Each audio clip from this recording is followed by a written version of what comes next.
நம்ம சமய நூல்கள் காப்பியத்தை கூட எடுத்துக்கோங்களேன். கம்பன் ராமாயணத்துக்கு வச்ச பேர் என்ன தெரியுமா? அவர் தான் ஆத்தர், அவர் தான் ஆசிரியர். அவர் வச்ச பேர் என்ன தெரியுமா?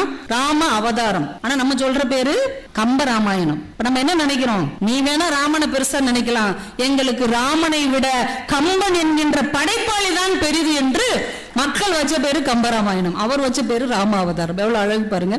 சேக்கிழார் அவருடைய அந்த 63 நாயன்மார் பற்றிய வரலாற்றுக்கு அவர் வச்ச பேரு திரு தொண்டர் புராணம். தொண்டர்களுடைய பெருமையை பேசுவதால் அது திரு தொண்டர் புராணம். ஆனா நம்ம எல்லாம் பார்த்தோம், கடவுளை விட தொண்டர் தாயா பெருசு, வை பேரு பெரிய புராணம்.